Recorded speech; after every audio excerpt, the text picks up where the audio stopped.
Pikine tey dina xam ne ambiance mënu ci lenn tey dinañ ko wan ne ñoo ko mën ci terrain bi dinañ ko wan ne ñoo ko mën ci kaw tribune di leen di bëggee bu baax di rafetlu seen liggéey bu baax a baax a baax Moussa Ndiaye la nekk président comité supporter bu Allez Agel di wax ne tamit alhamdulilah tey la suñu deuxième journée yàlla defal ñu sut ñu ñaan yàlla mu continuer noonu su bis yokku rek na yem foofu waaw di wax tamit di saluer di kontaan ci comité supporter bu Allez Agel bi yëpp di mag di ndaw di ñëpp ndax mbooloo mooy doole te affaire moom wax dëgg yàlla bu dee Moussa kese la yaakaar naan du dem fenn comité supporter Agel nag mu ngi nii yaatu na ndax xatal nañu kenn dañoo yaatal ñëpp di ñaan yàlla Tëngéej mun doon benn xam nga ñu ñëpp di doon benn. président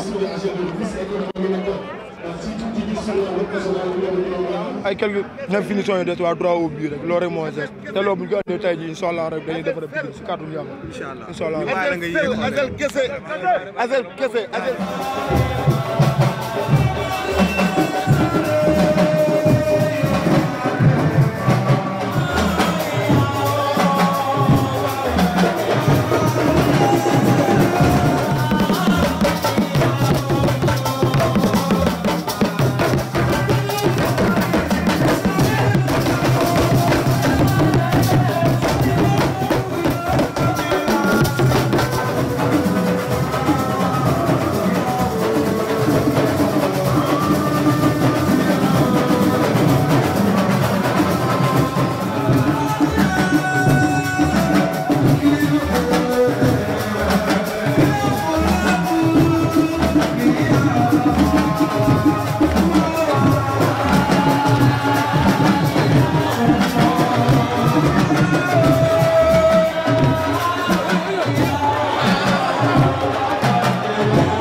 mbégte contentement ànd si match bi ak mon consultant El Hadj Malick Sarr et c'est le coup d'envoi de ce match entre Pikine et équipe bi xamante ni mooy jox na bal bi ki xamante ni nii mooy Dieng il est très technique Mohamed il est très technique Mohamed vers Bamba vers Diakhaté pardon Diakhaté jox na bal bi ki xamante ni mooy Dieng mu ngi seese la non seesewul Lamine Sagna centre na bal bi si Mohamed ballon récupéré et faute offensive match bi lu ñuy gën a dem dina gën a tijjeeku loolu on n'en doute pas Mohamed il est talentueux Mohamed vers Dieng jox na bal bi Lamine Sagna sur les côtés joli contrôle de Lamine Sagna dugg na surface jox na bal Mohamed le tir de Mohamed et ça part Lamine Sagna dans la surface centre de Lamine Sagna est contré et corner. ni bëgguñu match bi emballé wu du leen arrangé waaw Agel la ñuy jéem début bi ils ont rendu. tu sens que ne le jeu mu ngi commencé ñëw ñuy commencé dugg nañu dans le élément mais AS Pikine offensivement pour le moment c'est décevant. mais jolie couverture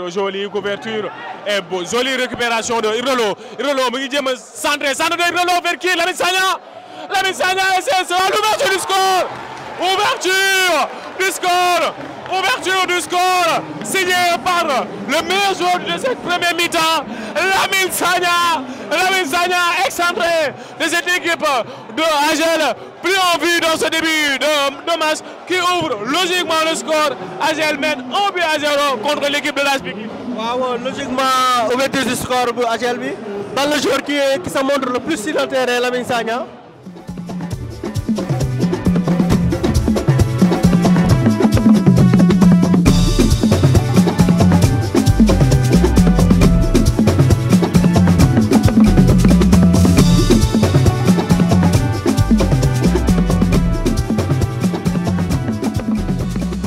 L'arrière-garde de cette équipe pikinoise. Mandiop, dégagement, ballon récupéré par Dieng mu ngi jéem a cessé Ibra Lo mu ngi dem c'est un balle de deuxième but Ibra Lo mu ngi tergiversé Ibra Lo qui s'en est Dieng vers Mohamed dugg na si surface Mohamed le tir de Mohamed si Kwame qui remet la balle Ballon récupéré sur le paquet. Attention, Semou. Attention et jolie intervention. De centre de cette équipe d'Agel sur la tête de Swab. Ouais, jolie claquette. Jolie claquette. Quel arrêt.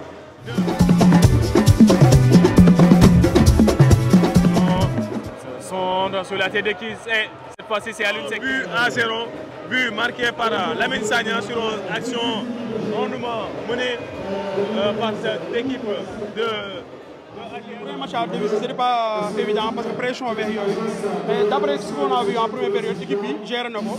Oui, côté aspect du jeu, pour le nous dominer. À part dernière occasion, je pense que Piqué n'a pas arrêté un corner. Le côté intensité, manqué tactiquement intensité, Agel m'a répondre. Le football moderne aussi, c'est un solo trop. Je pense que l'on l'a réussi en première période.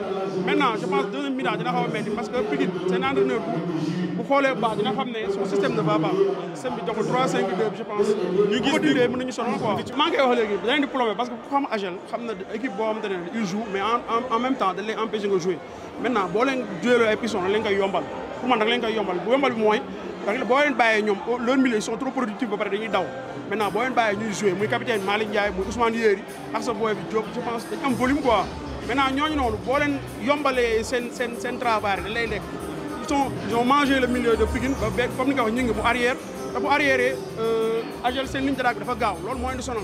quoi premier mi-temps nañu ñëw à rythme bi ne jour ñu koy wane sur le terrain ne supporter ñu koy wane si kaw quoi te lii kese loolu la xaar si équipe bi quoi na ñëw wane joxe ne rythme bi sans benn kenn mënul kenn ku si nekk wax mën na dóor sa morom. objectif lañ ñëwee ren maanaam dañ bëgg a jël meilleur ne supporter si kàddu Yàlla incha allah rabi suñu équipe fépp fu ñu dem si ne Sénégal même bu dee. ne kenn nii la dina dem supporter waxatuma na ñu yóbbu kaar ne si kàttanu Yàlla loolu lañ bëgg quoi ren ñu joxe loo xamante ne mosu fay am te si kàttanu Yàlla si loolu la nekk si kàttanu Yàlla dina am incha allah. Mbaye booy supporter da ngay mar da ngay yuuxu da ngay ñax n'est-ce pas da ngay soxla ndox maa lay recommandé ngay naan ndox bii mooy la Casamance ndox bu wóor bi ndox bu sell bi ne Casamance moo gën si réew yi Casamance c'est la meilleure ville du Sénégal.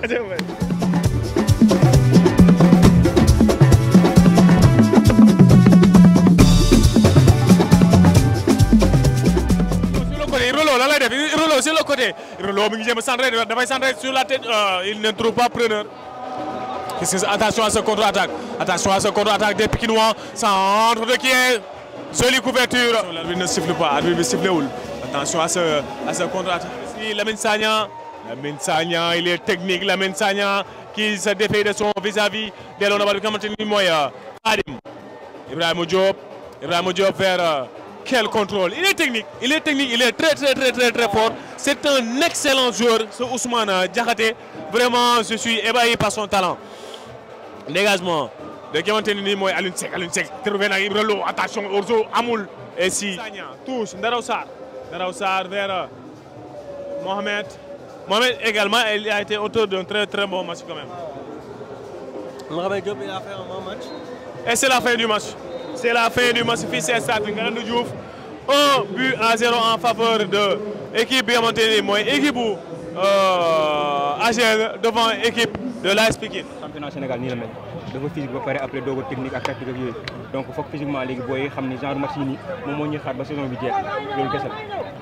aussi liggéey bu am solo pour bu ñu suñu deuxième journée ñu mën a di wax alhamdulilah sant yàlla. dara fii affaire liggéey la rek liggéey ak nouveau ñëpp a jéem ñun ñëpp ay joueurs yi fay boo ñëwee beneen équipe ci xam nga boo ñëwee da ngay def li nga war a def ci liggéey.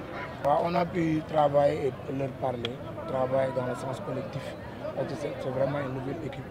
Il faut vraiment travailler la cohésion et l'état d'esprit des joueurs. On essaie de s'adapter au fur et à mesure, on va essayer de progresser. Donc c'est un peu difficile, mais c'est la réalité du football africain. À chaque fois, les joueurs pensent en voyager. Chaque fois qu'il y a une nouvelle équipe, il faut pouvoir faire un travail excellent pour avoir vraiment une équipe avec une très bonne cohésion. À la fin du monde. Maintenant, on va tirer les enseignements, comme j'ai dit tout à l'heure, et essayer de voir ce qui n'a pas marché, mais on ne va pas tout chambouler. Quand même, c'est 2 journées, nous jouons un championnat. Il faut être lucide et analyser ce qui s'est passé et puis essayer de continuer. Le championnat, c'est loin d'être terminé, ce n'est pas une défaite qui va nous perdre le championnat. ni faire gagner ce championnat. Donc il n'y a pas de souci, on va continuer à travailler.